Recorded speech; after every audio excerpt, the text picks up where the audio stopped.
What's going on, YouTube? Make sure you subscribe to my page, Arson, Arson. Um, I wanted to just start recording. I haven't recorded on YouTube in a minute, but I wanted to go in with this discussion about employee versus business owner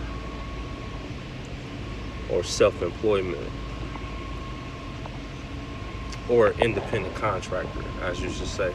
So employee versus, not versus, the difference between an employee and a subcontractor or independent contractor.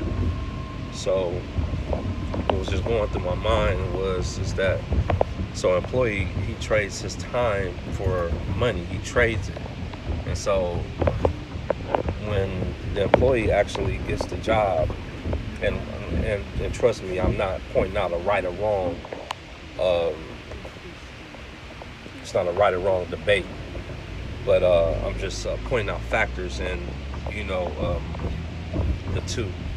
And so an employee actually trades his or her time for a paycheck or money and benefits in return.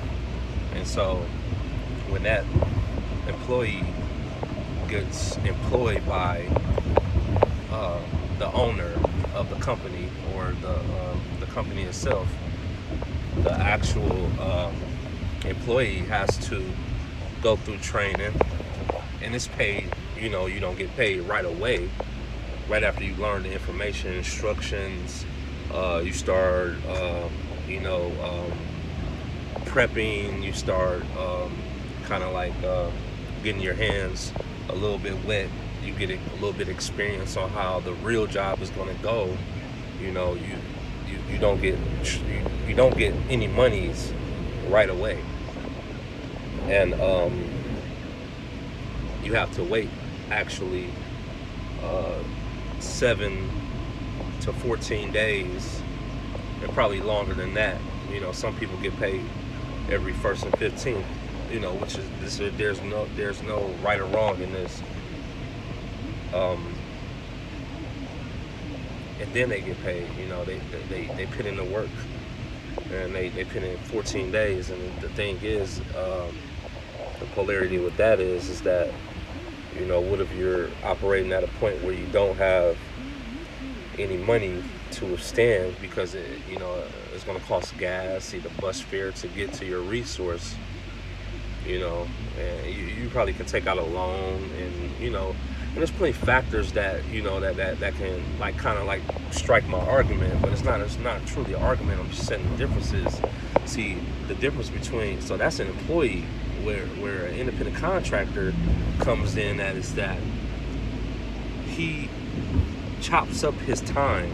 And so what I'm saying is that when he chops up his time, okay, the employee has 8 hours, he's at one resource. An independent contractor has 8 hours, he's at between 3 to 5 resources, and out of that 3 to 5 resources, compared to that employee, the employee is only getting paid, for that 8 hours he puts in, between $80 to $200, you should say. Where an independent contractor that has the same skill set as an employee, that's why I'm saying there's no competition in this, that has the same skill set as an employee, he goes around and shows his skills to 3 to 5 of those resources. And so that employee got paid $200 that day, but he has to wait another 7 to 14 days to get accumulation of those $200 those days that he put in, and then he has taxes. And so with an independent contractor, he has 3 to 5 resources where he might get paid $200 just for one of those resources. Then the second one, $2,000, and then the third one, $1,000, and then the fourth one, $100, and then the fifth one, $50. And so, and that's in a day's time. And so when you can maximize your skill set like that, you have greater opportunities to actually free up your time because you're not locked into that one resource as an employee. And then you maximize yourself as an independent contractor for whatever skill set that you carry. See, some people aren't born with a skill set, or they haven't maximized or nourished the skill set when getting into the work fields, or getting into the trades or whatever profession that they chose to get into. So what I'm just encouraging is just how people just need to kind of tweak their mindset, because there's a lot of people that really don't want to work for anybody. You know what I'm saying? They're tired of waking up early in the morning, but they just don't know what it takes. But what it takes is for you to study and to learn how to maximize that one skill that you have, and maximize it to the best of your ability. And so you don't have to be enslaved to anybody. In those 5 resources, you don't have to be enslaved to those 5 resources too. As an independent contractor, you can choose to work for them, and you can choose not to work for them based off the conditioning of the project, the conditioning of the work environment, the conditioning of the type of person that you're dealing with. You don't have to accept anything. And as an employee, you don't have to accept that. That's only if you're unhappy though. This is only for the complainers. It's not for the actual, contentment and people that know how to maximize their skill at that one resource. That's what I'm saying. There's no competition here. You maximize yourself at that one resource. You're disciplined with your money. You make key investments with your 401k. You're happy. You're able to take. You're working in a divine work environment. You're able to take care of your children, and you're happy. And you're spiritually happy on the inside. It's not a strain to you. It's not enslaving you. It doesn't require a lot of your time, or the time that you're giving. You just don't mind giving that time up. But for the people that's just ran raggedy, that's going through hell right now, that knows that they're the best employee at where they're at, but they just don't have that way to get out. Just get the fuck out, man. Get the fuck out. And also, while you're getting out, have a plan. Don't just get the fuck out. Get the fuck out with the plan. Do education on your skill set, man. See how you can maximize yourself as an independent contractor with your skill set, whatever that is. You can sew baby t-shirts for a fucking living. And you might be locked in the factory or this big company that you work for, but you just want to maximize yourself. And so once you maximize yourself, that's what it's all about. You can pay your own fucking taxes. You can pay for your own fucking health insurance every month. It's about discipline. It's about self-discipline. It's about evolvement too. It's about evolution. No,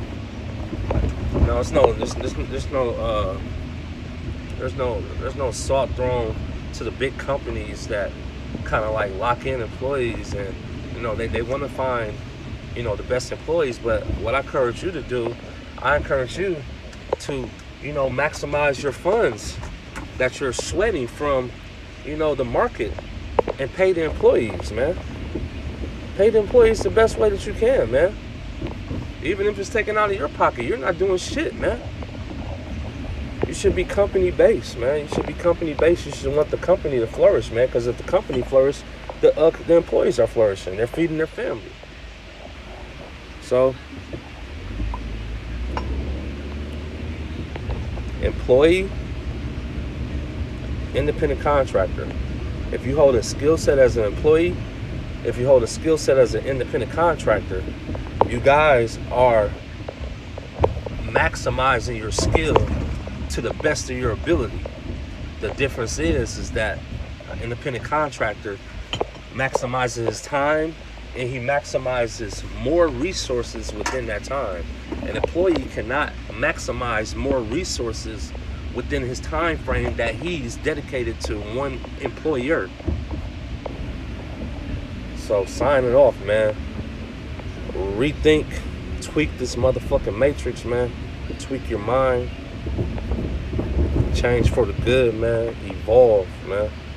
If you don't like where you're at, evolve, man. Stop what you're doing and ruin everything. What I'm saying by that is tear it down, man. Tear down those walls that lock you in to unhappiness. If it's repetition, if it's money that's locking you in, if it's that punk ass job, if it's that punk ass boyfriend, if it's that punk ass girlfriend, punk ass husband, punk ass wife, punk ass boss, punk ass employers, punk ass cousins, punk ass aunties, uncles, relatives, whatever it is, man. Just tweak that shit, man. Maximize yourself, man. Maximize yourself. Because once you figure that out, there's an unlimited amount of happiness that comes within, because you have nobody to impress. You have it's the best life, man. For me, find the best life for yourself as an employee or independent contractor. Signing off, Orson. Peace.